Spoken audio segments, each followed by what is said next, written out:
আসসালামু আলাইকুম সুপ্রিয় দর্শক। আজকে আমরা এসেছি একটা ব্যতিক্রম ধর্মীয় মসজিদ দেখতে। সেটা হচ্ছে আমার পিছনে যে মসজিদটা দেখতে পাচ্ছেন, এই মসজিদটাই আমরা আজকে জুমার নামাজ পড়বো। আর এই জায়গাটা হচ্ছে দারিকুশি ইন্দ্রাপাড়া, বড়গ্রাম থানার অন্তর্ভুক্ত। আমাদের পার্শ্ববর্তী থানা আমাদের গুরুদাসপুর থানা, আর এটা হচ্ছে বড়গ্রাম থানার অন্তর্ভুক্ত। এটা হচ্ছে দারিকুশি ইন্দ্রাপাড়ার একটা জামে মসজিদ। তবে যেহেতু মসজিদের নামটা এখানে কোথাও লেখা নাই, আমরা হয়তো ভিতরে গিয়ে জানতে পারবো যে মসজিদটার নাম কি। আর আমার পেছনের এই রাস্তা দিয়ে যদি আপনারা আসেন, তাহলে এখন যেহেতু বর্ষাকাল, সেহেতু এদিক দিয়ে নৌকা যোগে আসতে হবে, আর ধারাবাড়িশা বাজার থেকে এদিক দিয়ে আসতে পারবেন।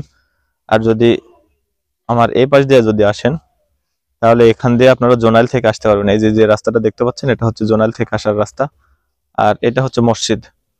তো আমরা এখন মসজিদের ভেতরে প্রবেশ করব। এটা দৃষ্টিনন্দন মসজিদ কেন বললাম, এখানে একটা সাইনবোর্ড ছিল কিন্তু এটা ছেঁড়া, যার কারণে নামটা দেখতে পাচ্ছি না। দৃষ্টিনন্দন মসজিদ বলার কারণ হচ্ছে, আমি আপনাদেরকে পেছনের ক্যামেরা দিয়ে দেখাই, চলুন। দৃষ্টিনন্দন বলার কারণ হচ্ছে, দেখেন আপনারা, মসজিদটা কিন্তু চতুর্দিক দিয়ে প্রাচীর করা। দেখেন, চতুর্দিক দিয়ে কিন্তু প্রাচীর করা। আর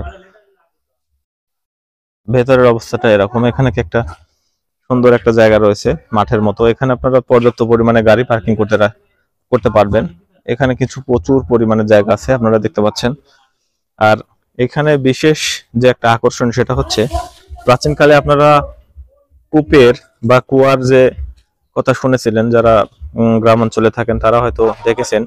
এখানে কিন্তু এখানে কিন্তু একটা কুয়া আছে, এই যে দেখতে পাচ্ছেন, এখানে টাইস করা। আর দৃষ্টিনন্দন হওয়ার কারণ হচ্ছে, দেখেন মসজিদের সামনে এখানে পাতাবাহারের গাছ আছে, এখানে একটা গাছ আছে। আর মসজিদের সীমানার ভেতর এখানে ফুল গাছ রয়েছে, মোরব্বাকা। এদিকটাতেও তাই, ওইখানে কিছু গাছ রয়েছে। এখন যদি আপনারা সিঁড়ির উপরে ওঠেন, তাহলে কিন্তু মসজিদের অবস্থাটা দেখতে পারবেন। আর ওইখানে মসজিদের জেনারেটরের রুম, ওইখানে জেনারেটর আছে। জেনারেটরটা আপনাদেরকে দেখাই জুম করে।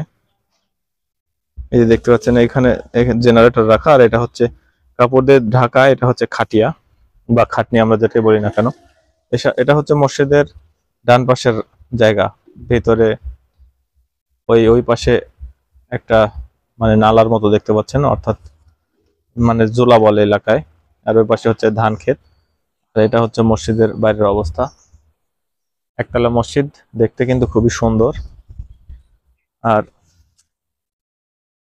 এটা কিন্তু পাঠাগারও আছে, অনেক বই পুস্তক রাখা। আচ্ছা, এখন যে বিশেষ আকর্ষণ যেটা হচ্ছে, সেটা হচ্ছে কুয়া। মসজিদের ভেতরটা আপনাদেরকে একটু পরে দেখাই, চলুন আপনাদেরকে একটু সামনে দেখাই। এখানে দেখতে পাচ্ছেন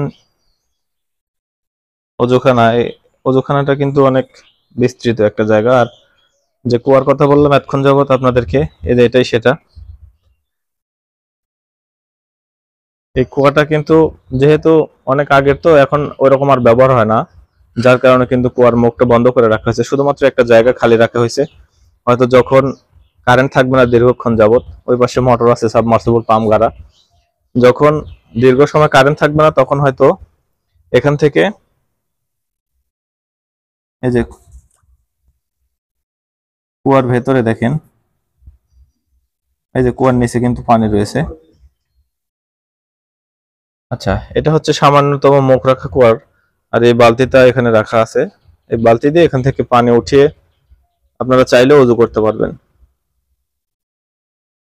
এই কুয়াটার বিশেষ সুবিধা হচ্ছে, এখানে সব সময় শুকনো মৌসুমে কিন্তু এখানে পানি পাওয়া যাবে। আর সাবমার্সিবল পাম্প দিয়ে যেহেতু পানি সাপ্লাই করা হয় ট্যাঙ্কি থেকে, মানে অতিরিক্ত পানিটা এখানে নেমে আসে। আর যদি দীর্ঘ সময় কারেন্ট না থাকে, তাহলে কিন্তু পানির যে সংকট হতে পারে, তার কারণে কিন্তু এই কুয়ার মুখটা একটু খুলে রাখা হয়েছে, যাতে বালতি দিয়ে তারা ওযুর কাজটা সেরে নিতে পারে।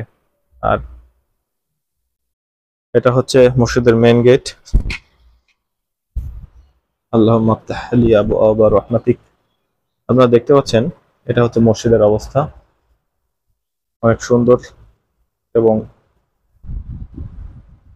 মনোরম পরিবেশ। এখন যেহেতু অনেকে নামাজ পড়তেছে, তাই আমরা কিন্তু জোরে কথা বলতে পারতেছি না। এতক্ষণ যাবত আপনাদেরকে মসজিদটা দেখালাম, আর মসজিদের ভেতরের অবস্থা হচ্ছে এই। আপনারা দেখতে পাচ্ছেন অনেকে যেহেতু নামাজ আদায় করতেছে, যার কারণে কিন্তু আমরা ভিডিওতে ভয়েস ওভার দিতে পারি নাই, তাই পরবর্তীতে আপনাদেরকে বলে দিচ্ছি। এখানে দেখতে পাচ্ছেন ভেতরে বাম পাশে একটা বই রাখার তাক, এটাই হচ্ছে সেই লাইব্রেরি। নিচের যে তাকে যে ছোট ছোট বইগুলো দেখতে পাচ্ছেন, এটা হচ্ছে লাইব্রেরির শিশুদের জন্য। আর বড় যে কিতাবগুলো রয়েছে এগুলো বিভিন্ন হাদিসের কিতাব, বুখারী, মুসলিম সহ আবু দাউদ যেগুলো আছে সেগুলো। আর আপনারা যদি এই মসজিদটা দেখতে চান তাহলে চলে আসতে হবে আপনাদেরকে দাড়িকুশি গ্রামের ইন্দ্রাপাড়ায়। এটা হচ্ছে বড়াইগ্রাম থানার অন্তর্গত। আপনারা যদি জুমার নামাজ আদায় করতে চান তাহলে এখানে কিন্তু 12:30টায় আজান এবং 1:10-এর দিকে জামাত শুরু হয়ে যায়। আপনারা বিশেষ করে যারা দূর দূরান্ত থেকে সালাত আদায় করতে আসবেন তারা অবশ্যই একটু সময় হাতে নিয়ে আসবেন, কেননা অন্য অন্য মসজিদের তুলনা কিন্তু এখানে আগে জামাত হয়।